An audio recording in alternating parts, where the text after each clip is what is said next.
Hello, everybody. How's it going? Well, the summer months are approaching, the warmer months are approaching, and that typically means, per my schedule, that I'm able to do a lot more content during this time. So you'll see this channel be a lot more active over the next, oh, I don't know, maybe say 5 or 6 months. Um, and so what I got to do first, though, is catch up on some of those patron request videos that I have. So thank you so much for patiently waiting, those of you who are patrons of mine.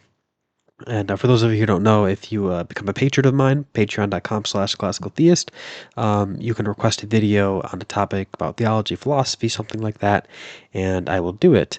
It also comes with other perks too, unlimited Q&A access per each month subscribed, monthly articles, over 100 pages of catechetical notes that I've drawn up about the whole faith in general, and a number of other things as well. So if that's of interest to you, once again, that is patreon.com/classicaltheist. Helps out a lot. So one of the questions that a patron of mine has is how a Catholic contends with this heresy of ultraquism, which, for those of you who don't know, this is essentially the idea that there is some necessity, some theological necessity, maybe even some moral necessity, to receive communion under both of the Eucharistic species, both the body of and the blood of the Lord under bread and wine, the appearance of bread and wine, of course.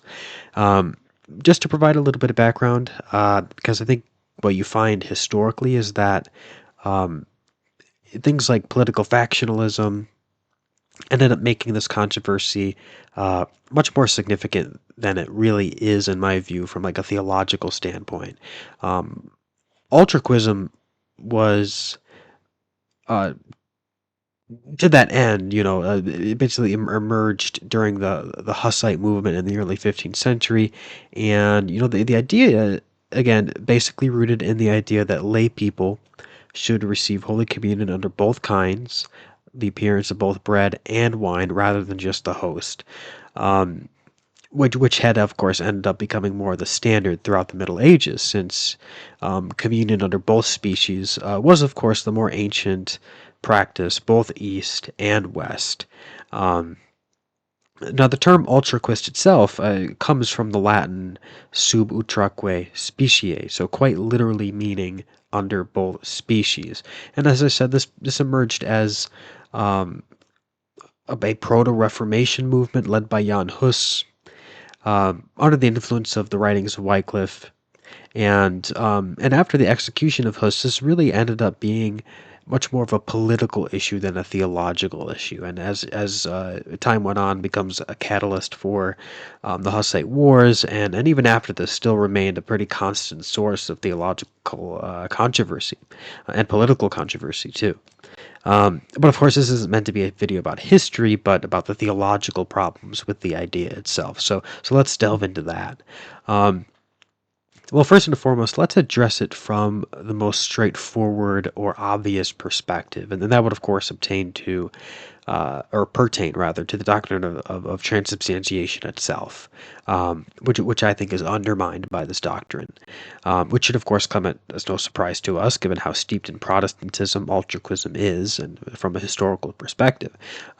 But why do I say this? Well, as St. Thomas Aquinas teaches us, rather persuasively, whenever the consecration happens through transubstantiation, every particle of the Eucharistic species is changed into the whole substance of Christ by a process that he refers to as natural concomitance. So, in other words, when the bread is changed into the body of Christ, it's not possible, it's a metaphysical impossibility to disentangle the body of Christ from the substance of the whole Christ, body, blood, soul, and divinity. And for this reason, the consecration of the bread yields not only the flesh of Christ, but the whole Christ, body, blood, soul, and divinity. And the same applies to the consecration of the wine.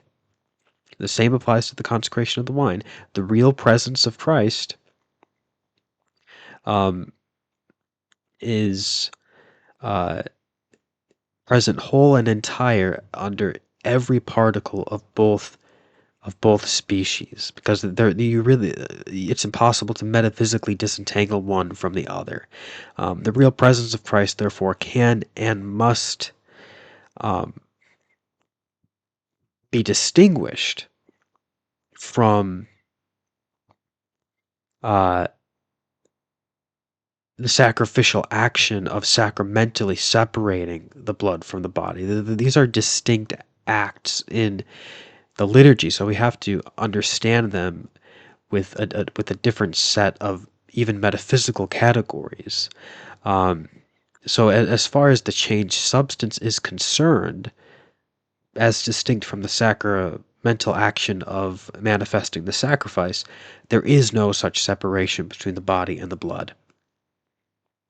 The Eucharistic elements are changed into the whole Christ, each of them risen and ascended into heaven at the right hand of the Father. Um, so that's that dimension of it. However, the more fundamental problem with this, I would say, doesn't even have to do with transubstantiation or with natural concomitance at all. It has to do rather with an insufficient understanding of what's actually happening during the Mass itself and why there is even a consecration of the wine in addition to the consecration of the bread in the first place. Because of concomitance, of course, we know theologically that the whole Christ is contained, body, blood, soul, and divinity, under both species of bread and wine. And that simply follows by metaphysical necessity, as we've already explained. So why then did Christ consecrate both the bread and the wine separately? And why must those who do so in memory of him down the ages do the same thing in order to constitute a valid Mass? Because keep in mind, the bread, when consecrated, is irrevocably the body, blood, soul, and divinity of Christ. But until the consecration of the wine takes place, the Mass has yet to achieve its validity. So again, why is that?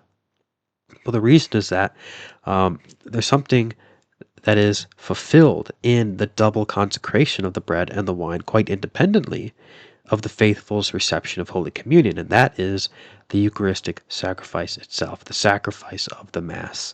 In this sacrifice, the redemptive work of Christ on the cross is made sacramentally present on the altar through sacramental immolation, whereby the blood of Christ is consecrated separately from the body of Christ, thereby completing the sacramental signification of a death, that is, the separation of blood from the body, which is here the unbloody signification of bloodshed. So in this sacrificial work, only the communion of the priest is required, which is why it's liturgically necessary for him to communicate under both species, because in so doing he's signifying the full integrity of the immolation. So this still is pertaining to the integrity of the immolation. And so it's not liturgically necessary for him to communicate under both kinds just so he can receive the fullness of Christ's Eucharistic presence. That's already given. He's already done so by consuming the host. But he's not yet completed the liturgical action necessary to signify the full integrity of the sacrificial dimension of the Mass. And so he must drink of the chalice. And so to conflate the priest's communion with the faithful's communion, which is what this error, I think, does, is therefore to undermine the sacrificial dimension of the Catholic Mass and to run the risk of reducing it to some Protestantized conception of liturgical worship. Pius XII was pretty clear about this in Mediator Dei. He says, quote, "Now it cannot be overemphasized that the Eucharistic sacrifice of its very nature is the unbloody immolation of the divine victim, which is made manifest in the mystical manner by a separation of the sacred species and by their oblation to the Eternal Father. Holy Communion pertains to the integrity of the Mass and to the partaking of the august sacrament, but while it is obligatory for the priest who says the Mass, it is only something earnestly recommended to the faithful," unquote. Now, this isn't to say that somehow it's unfitting or that the faith, for the faithful to receive under both species, or that it's not in line with venerable antiquity to do so. Indeed, it is. But to say it's somehow theologically necessary, even pastorally needed, I think, risks falling into deeper theological errors that undergird ultraquism. As I say, I think it undermines the sacrificial dimension of the Mass by conflating the double consecration, or the purpose of the double consecration, by not making that purpose about sacrifice and making it more about Holy Communion. These are two distinct aspects of the Mass and the Eucharist in general, and we shouldn't conflate them. Um, so yeah, that's just my reflections on the issue. If this was helpful, please give this video a like, comment, subscribe. All that helps, and I do want to hear what you think about this. You kind of see this whole issue of ultraquism. I mean, not necessarily ultraquism itself, but there's kind of a, I would say uh, maybe you could even call it semi-ultraquism, where you hear some Catholics today become very indignant that we're not receiving under both kinds in every parish, or that, or even that there's some theological reason to adopt the Eastern practice of receiving under both kinds, perhaps under one reception of communion, say through the spoon or whatever.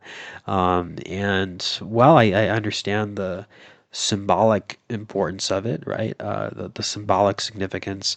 Nevertheless, I think that to advocate for any real theological reason is to resurrect this heresy. Hopefully, these days it doesn't result in the bloodshed of the Hussite wars, but nevertheless, I think having a clearer idea of the purpose of the double consecration, that it has to do with sacrifice and not so much with Holy Communion, I think that's kind of a helpful way to alleviate whatever is motivating people to be indignant about that today. So yeah, like I said, I hope this was helpful, and you should be seeing a lot more content from me over the next number of weeks and number of months to come.